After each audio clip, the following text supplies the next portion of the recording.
नमस्कार, आप देख रहे हैं खबर उत्तर प्रदेश। मैं हूं आपके साथ तन्वी। रुक करते हैं खबरों का, लेकिन उससे पहले नजर डालते हैं इस वक्त की हेडलाइंस पर। आज से देश भर में चैत्र नवरात्रि की धूम। नवरात्रि का पहला दिन माता शैलपुत्री को समर्पित मंदिरों में लगी भक्तों की भीड़। यूपी शिक्षा सेवा चयन आयोग ने आईसीआईसीआई बैंक के साथ किया एमओयू साइन। टीटी 2026 आवेदन शुल्क अब पूरी तरह होगा डिजिटल। प्रयागराज में प्रधान डाकघर को बम से उड़ाने की ईमेल से मिली धमकी। 19 साइनाइड गैस बम रखे होने की सूचना से मचा हड़कंप। अमरोहा के उजारी सरकारी अस्पताल में परिसर में लगी आग। प्राइवेट गाड़ी से गैस रिफिलिंग के दौरान लगी आग। गाड़ी पूरी तरह जलकर खाक। ईद पर लखनऊ से अतिरिक्त बसों का 3 दिन होगा संचालन। कैसरबाग और अवध बस अड्डे से होगा संचालन। रायबरेली में तेज रफ्तार कार ने 2 लोगों को कुचला। हादसे में महिला समेत 2 लोग घायल। शराब के नशे में कार चलाने का आरोप। आप देख रहे हैं के न्यूज, खबरों का सारथी।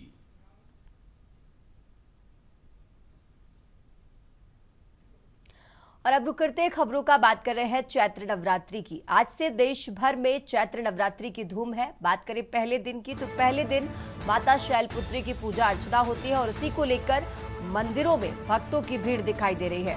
सुरक्षा को लेकर प्रशासन पूरी तरह से अलर्ट है। आज से चैत्र नवरात्रि की शुरुआत हो चुकी है और आज यानी पहले दिन मां शैलपुत्री की पूजा अर्चना होती है। भक्त चैत्र नवरात्रि को लेकर बेहद उत्साहित है। तो आज से चैत्र नवरात्रि की शुरुआत हो चुकी है। आज कलश स्थापना की जाएगी और इसी को लेकर मंदिरों में भी भक्तों की भारी भीड़ देखने को मिल रही है।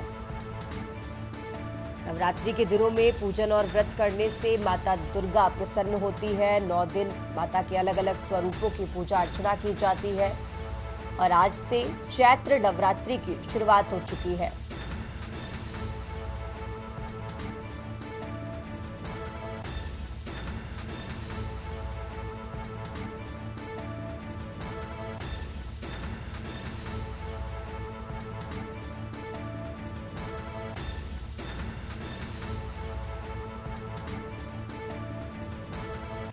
तो आज से देश भर में चैत्र नवरात्रि की धूम।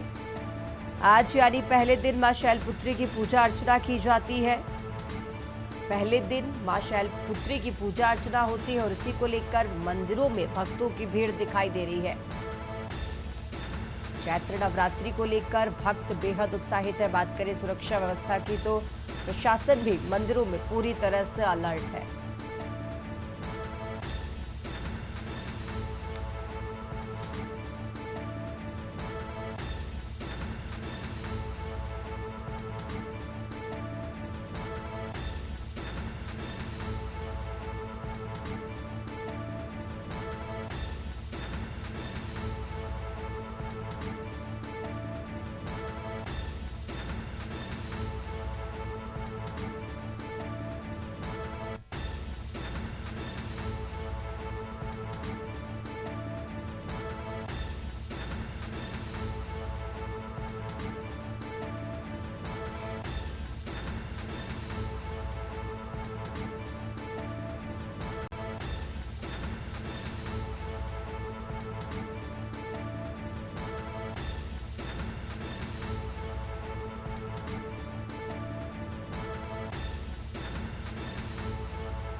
और आगे बढ़ते खबरों में अब बात कर रहे हैं लखनऊ की। लखनऊ से खबर आपको बता रहे हैं, यूपी शिक्षा सेवा चयन आयोग का बड़ा फैसला सामने आया है।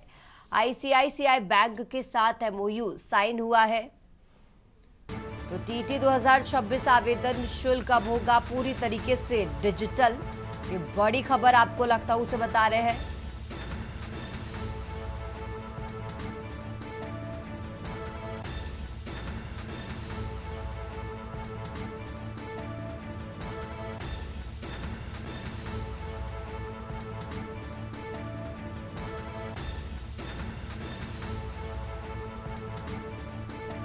तो तो राजधानी लखनऊ से यह अहम जानकारी आपको बता रहे हैं।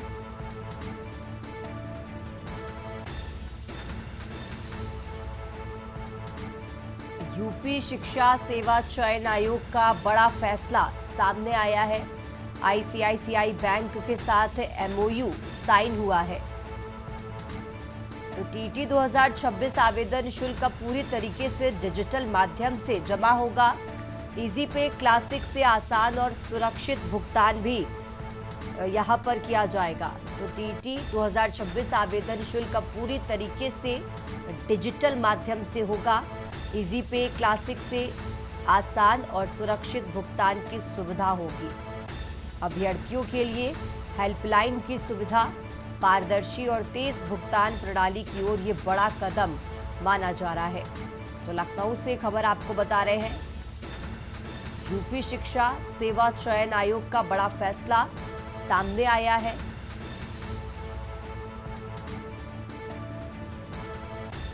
तो पारदर्शी और तेज भुगतान प्रणाली की ओर ये बड़ा कदम माना जा रहा है।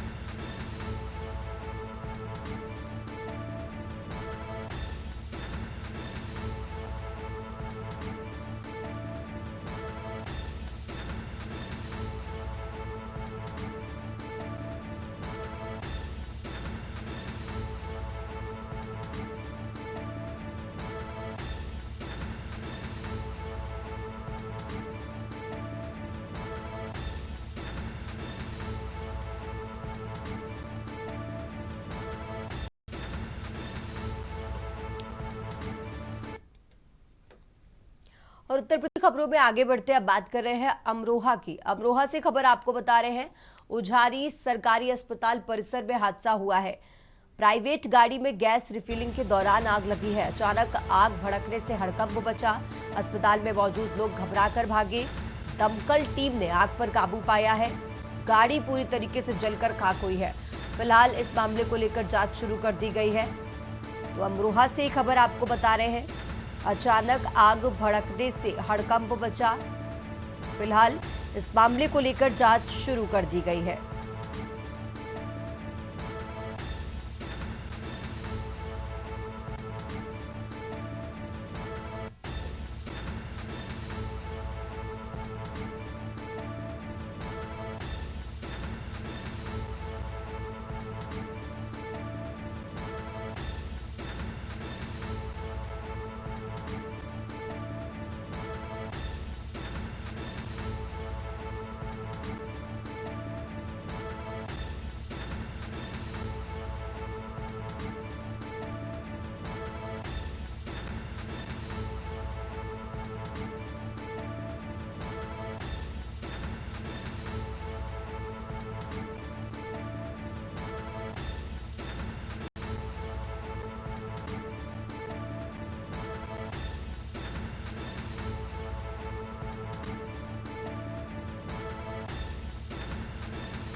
और अब खबर फर्रुखाबाद से है, जहां सदर क्षेत्र में सपा के पूर्व विधायक विजय सिंह के आवास पर बीती रात हुई भीषण विस्फोट के मामले में पुलिस ने बड़ी कार्रवाई की है। घटना में घायल उनके बेटे अविनाश उर्फ विक्की, अभिषेक उर्फ सिक्की समेत करीब आधा दर्जन लोगों के खिलाफ भारतीय न्याय संहिता और बम विस्फोटक अधिनियम सहित विभिन्न गंभीर धाराओं में मुकदमा दर्ज किया गया है।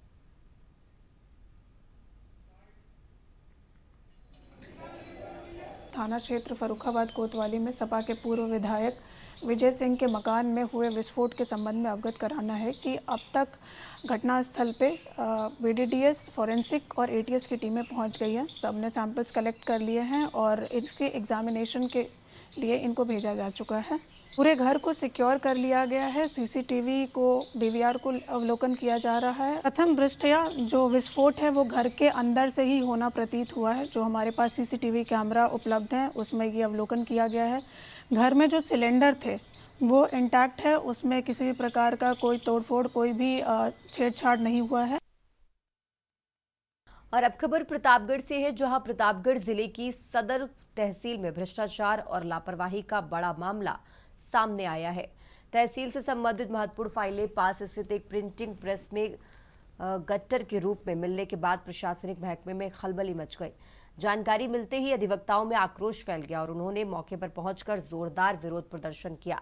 अधिवक्ताओं ने इससे गंभीर अनियमितता और भ्रष्टाचार से जोड़ते हुए जिम्मेदार अधिकारियों पर कड़ी कार्रवाई की मांग की है।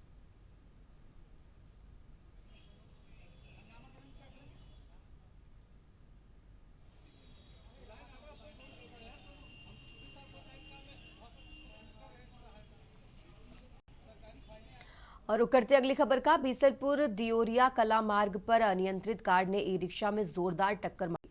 टक्कर इतनी जबरदस्त थी कि ई रिक्शा सवार लगभग आधा दर्जन लोगों में किशोर व एक वृद्ध महिला की मौके पर ही मौत हो गई। बाकी गंभीर रूप से घायल हैं, जिन्हें बीसलपुर सीएचसी में भर्ती कराया गया है, जहां उनका इलाज चल रहा है।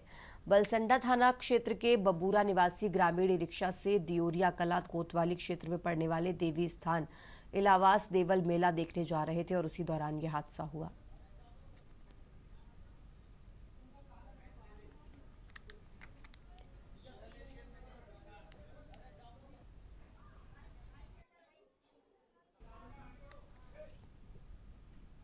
और अब बात कर रहे हैं कानपुर की। कानपुर में आगामी त्योहारों को लेकर पुलिस प्रशासन पूरी तरह से अलर्ट है।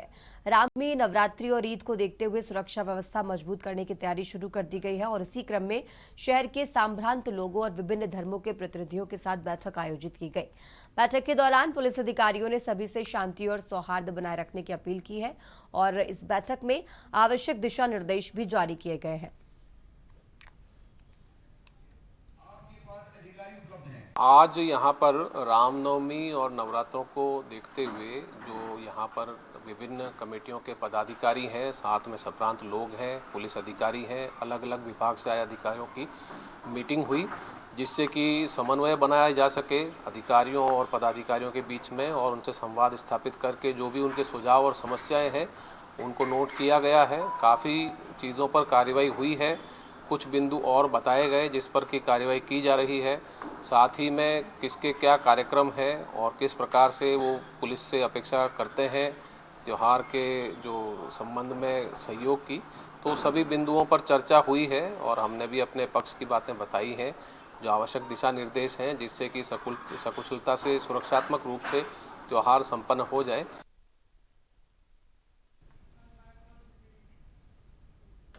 और अब रुक करते अगली खबर का। कानपुर आईआईटी में 19 से 22 मार्च तक एशिया का सबसे बड़ा तकनीकी और उद्यमिता महोत्सव टेककृति 26 आयोजित किया जाएगा।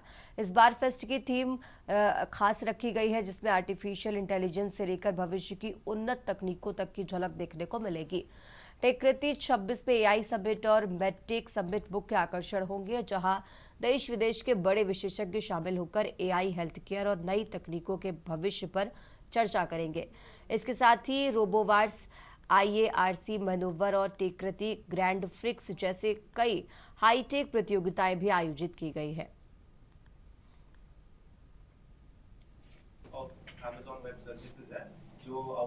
तो टेककृति इस बार 19 to 22 मार्च है। ये हमारा 32वां एडिशन है। उसमें अभी मैंने आपको एआई पैनल के बारे में बताया। एआई के साथ साथ हमारे पास वुमेन पैनल होगा, मेडटेक पैनल होगा, उसके बाद इंटरनेशनल पैनल होगा and also we also have space summit जिसमें सुभांशु शुक्ला सर आ रहे हैं and also we have a Raksha Kirti theme this year also. Sir, तो हमारे डिफरेंट पैनल्स हैं, उसमें एआई पैनल में डॉक्टर निकोलस एस आएंगे, मिस मोना नीलकंठा आएंगे, मिस्टर संदेश गोयल आएंगे। उसके अलावा स्पेस समिट के लिए मिस्टर शुभांशु शुक्ला आएंगे, ग्रुप कैप्टन शुभांशु शुक्ला जो इंडियन एस्ट्रोनॉट आईएसएस गए थे। उसके अलावा डिफेंस का होगा हमारा, जिसमें मेजर जनरल सीएस मन आएंगे जो आर्मी डिज़ाइन ब्यूरो के एडीजी है। उसके अलावा एयर मार्शल मणिकंठन आएंगे जो CNC of the air command, central air command.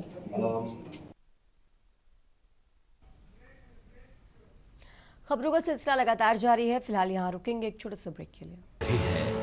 के न्यूज़, खबरों का सारथी।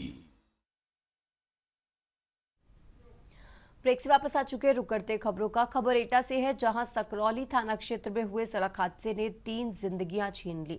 सड़क पर पैदल जा रहे राहगीर को बचाने में तेज रफ्तार लग्जरी कार ने बाइक को टक्कर मार दी, जिससे बाइक सवार 2 लोगों सहित पैदल जा रहे व्यक्ति की मौके पर ही मौत हो गई।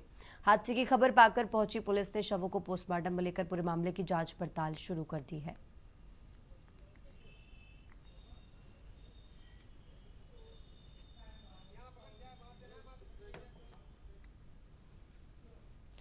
उत्तर प्रदेश सरकार के 9 साल पूरे होने पर विकसित भारत विकसित प्रदेश की थीम पर राज्य मंत्री मनोहर लाल पंत की अध्यक्षता एवं भाजपा जिला अध्यक्ष हरीश चंद्र रावत और जिलाधिकारी की मौजूदगी में एक बैठक का आयोजन किया गया, जिसमें प्रदेश सरकार द्वारा जनपद ललितपुर में 9 सालों में किए गए विकास कार्यों के बारे में बताया गया।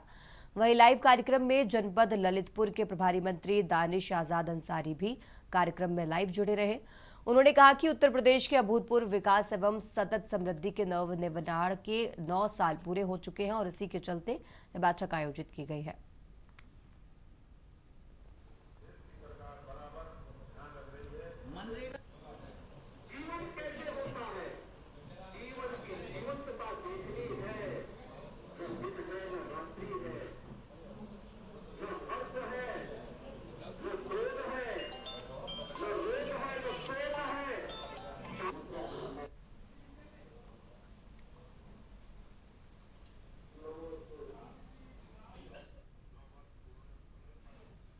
और अब रुक करते अगली खबर का। उत्तर प्रदेश सरकार के कार्यकाल के 9 साल पूरे होने के उपलक्ष्य में विकास भवन में एक प्रेस वार्ता का आयोजन किया गया।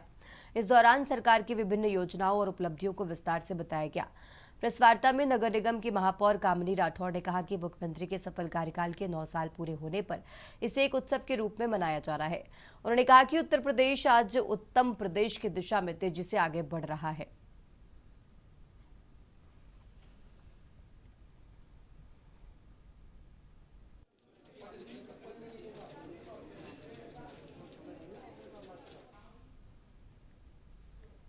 और अब खबर सोनभद्र से है, जहां रॉबर्ट्सगंज सदर कोतवाली स्थित रोडवेज बस स्टैंड में एंटी करप्शन टीम ने स्वास्थ्य विभाग के कंप्यूटर ऑपरेटर को 50,000 रुपए की रिश्वत लेते हुए रंगे हाथ गिरफ्तार करने में कामयाबी हासिल की है।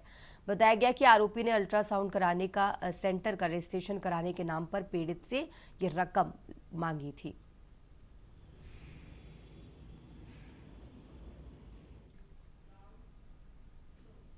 और अब खबर प्रतापगढ़ से है, जहां प्रतापगढ़ में एलपीजी सिलेंडर की कमी को लेकर जनता का गुस्सा अब सड़कों पर देखने को मिला है।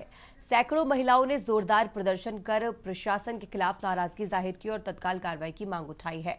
प्रतापगढ़ जिले में एलपीजी सिलेंडर की भारी किल्लत और बढ़ती कालाबाजारी के विरोध में सैकड़ों महिलाओं ने प्रदर्शन किया।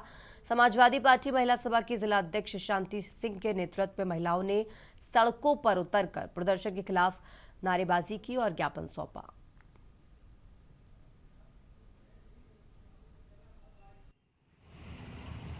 के बढ़ते दामों के लिए ये हमारा यहाँ पे धरना प्रदर्शन था कि हमारी मांगे यहाँ पे पूरी की जाए, क्योंकि जिस तरीके से हालात अभी भाजपा सरकार में जिस तरीके से बढ़ते महंगाई है, जो हमारी महिलाएं परेशान हो रही है दिन प्रतिदिन, जो हमारी महिलाएं निकल करके घर से बाहर, जो गैस सिलेंडर की किल्लत है आज के डेट में, हर महिलाएं हर वर्ग इससे परेशान है। ये हमारे ही नहीं प्रश्न है, हमारे पूरे देश के हर घर का यही प्रश्न है कि जिस तरीके से किल्लत है इस चीज को भरपाई कैसे की जाए। क्या आम आदमी ही है इस चीज के लिए? जिला प्रशासन तो पूरी तरह से सभी एजेंसियों पे छापा भी मार रहा है। उसका कहना है कि पूरी तरह से चल रही है। मैं भाजपा सरकार से पूछना चाहती हूँ कि जो भी प्रशासन यहाँ काम करती है, किसके उस पे काम करती है?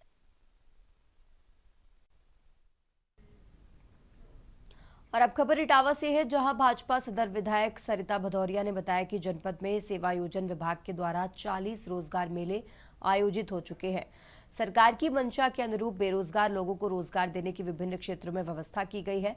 कंपनियों को आमंत्रित किया गया है। प्रतिभा और काम काउंसलिंग के आधार पर सेवायोजन के माध्यम से बेरोजगार युवाओं को रोजगार देने का मेला आयोजित हुआ है।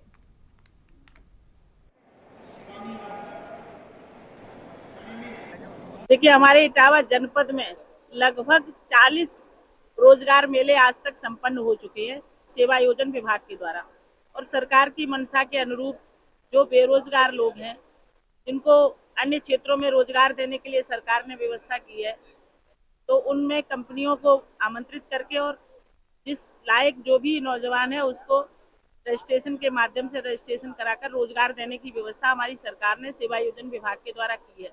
और आज यहाँ पर लगभग 52 कंपनियों को आमंत्रित किया गया है। लगभग 1000 नौजवानों को रोजगार देने के लिए वो कंपनियां यहाँ पर आई हैं और अपने अपने काम और अपनी अपनी प्रतिभा के अनुसार उन नौजवानों को आज यहाँ पर काउंसलिंग के आधार पर रोजगार प्राप्त होगा। सेवा योजन विभाग ने इस सारी व्यवस्था को किया है। उत्तर प्रदेश की खबरों में फिलहाल इतना ही। आप देखते रहिए के न्यूज़ इंडिया।